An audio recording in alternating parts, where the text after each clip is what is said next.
মুহররম মাসে বিশেষ কোনো ফজিলত আছে কিনা এই মাসে আমল সম্পর্কে জানতে চাই।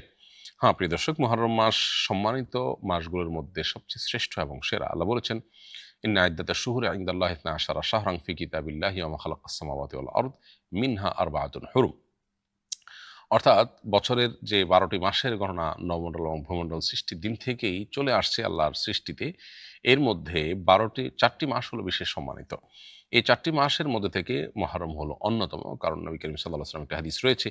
তিনি বলেছেন যে, সালাসুল মুতাওয়ালিয়াত, এই ৪টি সম্মানিত মাসের ৩টি হলো ধারাবাহিক, যুলকায়দা ও যুলহিজ্জা ও মুহররম, জিলকদ, জিলহজ এবং মুহররম। আরেকটা হলো রজব মাস, যেটা শাবান এবং জুমাদা সানিয়ার মধ্যবর্তী মাস। এজন্য মুহররম মাস হলো সম্মানিত মাসের একটি। এজন্য এর মর্যাদার বিষয়টা তো বলার অপেক্ষা রাখে না।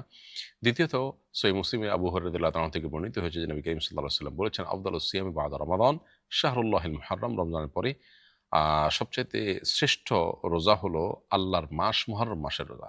যে মুহররমকে আল্লাহর মাস হিসেবে অভিহিত করা হয়েছে। সব মাসই আল্লাহর, কিন্তু এটাকে আল্লাহর দিকে সম্বন্ধ করা হয়েছে এই মাসের বিশেষ মর্যাদার বিবেচনা করে। তো এইজন্য নফল রোজার শ্রেষ্ঠ মাস মুহররম, এটিও এই মাসের শ্রেষ্ঠত্বের মাহাত্ম্যের একটা বিশেষ প্রমাণ বহন করে। এর বাইরে মুহররম মাসে রয়েছে আশুরা। মুহররমের ১০ তারিখটা বিশেষ তাৎপর্যপূর্ণ দিন।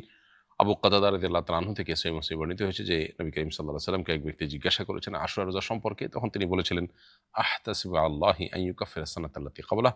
অর্থাৎ আশুরা রোজা কেউ যদি রাখে তাহলে আমার আল্লাহর প্রতি ধারণা হলো এর বিনিময়ে আল্লাহ তাআলা ১ বছর পূর্বের গুনাহ মাফ করে দিবেন। এজন্য মুহররম মাসের মধ্যে আশুরা আছে। এটি সম্মানিত ৪ মাসের একটি। এটি নফল রোজার শ্রেষ্ঠ মাস। এসব নানা কারণে এই মাসটি বিশেষ তাৎপর্যপূর্ণ। এই মাসে বেশি, বেশি নফল রোজা রাখা দরকার, বিশেষ করে আশুরার রোজা। এরপরে প্রশ্ন হলো, বাজার থেকে সদ্য